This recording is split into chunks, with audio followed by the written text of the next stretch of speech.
మీ పేరేంటో అని అడిగితే, ఇట్స్ కృష్ణ దిస్ సైడ్ అన్నారు అటు నుండి. అవును.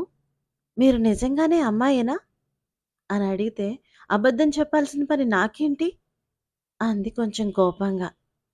అంత కోపం దేనికిలెండి అని రిప్లై వచ్చింది.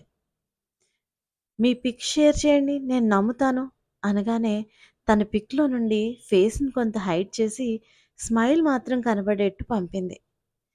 ఇదేం పిక్ అండి? ఏదో గూగుల్ నుండి డౌన్‌లోడ్ చేసి నన్ను ఆట పట్టిస్తున్నారు కదా! అన్నాడు అతను. ఇంక లాభం లేదు అనుకుంది రాధ. వెంటనే వాట్సాప్ నుండి వాయిస్ కాల్ చేసింది. అది ఎక్స్‌పెక్ట్ చేయని అతను మౌనంగా వినడానికి సిద్ధపడ్డాడు ఆమె గొంతును. హలో! చెప్పండి. ఇప్పటికైనా నమ్ముతారా? అని మాట వినబడేసరికి, నేను నిజంగానే అమ్మాయి అనుకోలేదు. ఎవరో నన్ను ఏడిపించడానికి చేస్తున్నారు అనుకున్నా అన్నాడతను. ఇది మరీ బాగుంది. నాకు మీరు మెసేజ్ పెట్టి నన్ను ఎవరైనా ఏడిపిస్తున్నారేమో అంటారేంటి? అంది రాధ. సరే గాని మీ నవ్వు చాలా బావుంది. ఎవరైనా అలా పడిపోవాల్సిందే అన్నాడు తను. చాల్లేండి. ఆ నవ్వు చూసి బజార్‌లో చాలామంది పడిపోయారు. ఇంకా లేవలేదట. వెళ్లి సాయం చేయండి అంది ఎటకారంగా. మీరు భలే జోక్స్ చేస్తున్నారండి అన్నాడు కృష్ణ. ఇలా ఒకరితో ఒకరు మాట్లాడుకుంటూ, మెసేజెస్ చేసుకుంటూ అసలు ఎంతసేపు గడిచిందో ఇద్దరికీ తెలియలేదు. మెల్లగా వీడియో కాల్స్ కూడా వాళ్ళ మధ్య స్టార్ట్ అయ్యాయి. 3 డేస్ అయ్యాయి. కృష్ణ ఏ పని చేయలేదు. రాధకి కూడా తనతో కన్వర్జేషన్ బావుంది. ఇద్దరికీ తమ చుట్టూ ప్రపంచం ఉంది అన్న సంగతే మర్చిపోయారు. ఆఫీస్‌లో ఏ పని చేస్తున్నా రాధ మొబైల్ వైపు చూస్తూనే ఉండేది. ఏ బీప్ వచ్చినా అతని దగ్గర నుండి మెసేజ్ వచ్చిందేమో అని అనుకునేది. కృష్ణకు కూడా తనతో ఎప్పుడూ మాట్లాడాలనే ఉండేది. కానీ ఏమైందో సడెన్‌గా ఒకరోజు మనం ఇలా మాట్లాడుతుంటే ఇక పని అయినట్టే. చూడండి మిమ్మల్ని చూసినప్పటి నుండి ఎక్కడి పని అక్కడే ఆగిపోయింది అన్నాడు రాధతో.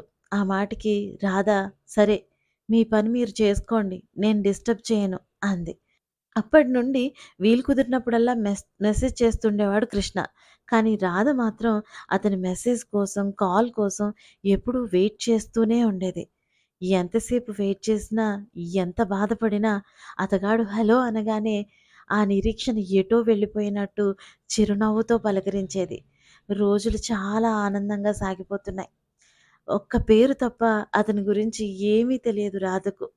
ఎప్పుడూ అడగలేదు. అతను కూడా చెప్పలేదు. రాధ మాత్రం ప్రతి విషయం షేర్ చేసేది. అలా షేర్ చేసుకుంటే కృష్ణ మాత్రం గోదారోళ్ళు మనసులో ఏం దాచుకోలేరు అనేవాడు. అలా షేర్ చేసుకుంది అంటే అతనికి తను ఎంత ప్రాముఖ్యత ఇస్తుంది అనేది తన మనసులో అతని స్థానం ఏమిటి అనేది అతనికి అర్థం కావడం లేదు అని అనుకునేది.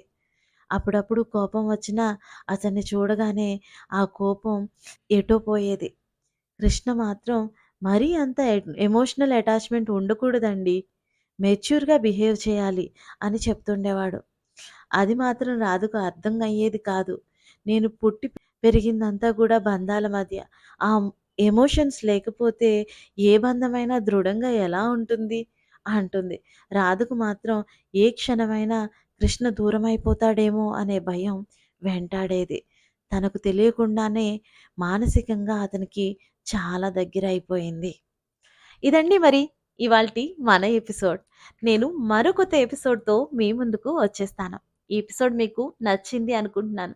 ఒకవేళ నచ్చినట్లయితే గనక ప్లీజ్ లైక్ చేయండి, షేర్ చేయండి. కొత్త వాళ్ళైతే గనక సబ్స్క్రైబ్ చేసుకొని మీ సపోర్ట్ చేయండి. Thank you so much for all your love.